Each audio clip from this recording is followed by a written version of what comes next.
Om Swastiastu, Namo Buddhaya, Salam Rahayu.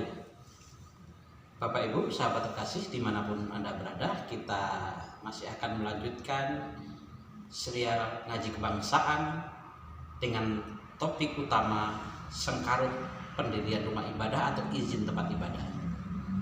Bapak Ibu, sahabat terkasih, akhir-akhir ini kita masih sering dikejutkan atau bahkan dirisaukan dengan fenomena penolakan orang beribadah atau tidak memberikan izin tempat ibadah, atau juga terkait dengan isu mendatangkan orang lain ke tempat yang dijadikan tempat ibadah tersebut.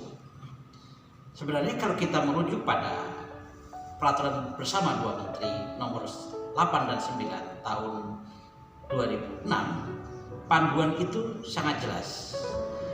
Kewajiban pemerintah adalah memfasilitasi tempat ibadah bagi orang-orang yang tidak atau belum memiliki tempat ibadah resmi.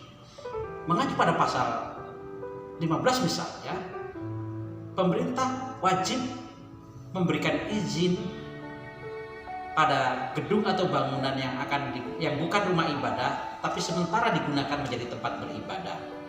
Namun persoalannya, pemerintah terlihat kecenderungan lebih memilih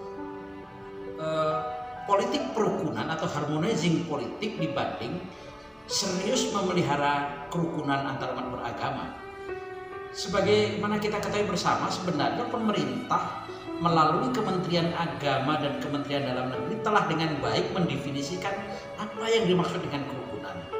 Kerukunan antara umat beragama oleh pemerintah setidaknya memiliki 5 unsur pokok. Pertama, adanya sikap toleransi.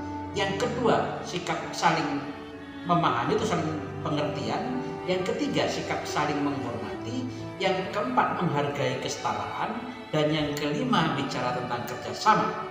Tetapi ini seringkali selalu kandas di tengah jalan manakala terjadi sengketa tempat ibadah dan pemerintah lebih cenderung berkampanye bahwa dirinya atau daerahnya tidak terjadi praktek-praktek intoleran, alias mengatakan bahwa daerahnya baik-baik saja.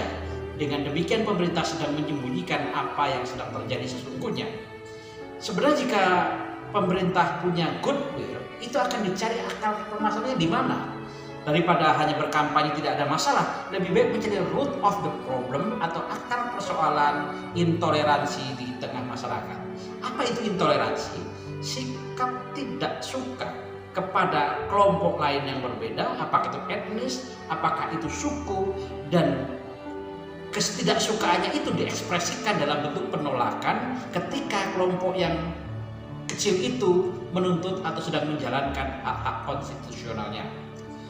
Dalam konteks seminggu misalnya sudah terjadi 2 kasus. Pertama terjadi di kota Cikarang, Kabupaten Bekasi, Jawa Barat. Yang kedua terjadi lagi di daerah Jonggol, Jawa Barat. Dan ini tentu sangat memilukan. Dan tahun-tahun sebelumnya juga ramai dengan isu-isu yang sama terkait dengan kasus intoleransi terhadap kebebasan beragama dan berkeyakinan, khususnya menyangkut tempat ibadah. Bapak Ibu terkasih, kita ingin menuntut kebijaksanaan daripada pemerintah daerah. Kenapa? Karena aturannya sudah ada. Kalau ini tidak dijalankan, tentu mubazilah aturan yang telah dibangun bersama-sama dengan cukup serius ini. Akhirnya sahabat terkasih, uraian-uraian tentang hak beribadah bagi kelompok agama atau kepercayaan yang berbeda telah kita uraikan pada sesi-sesi berikutnya.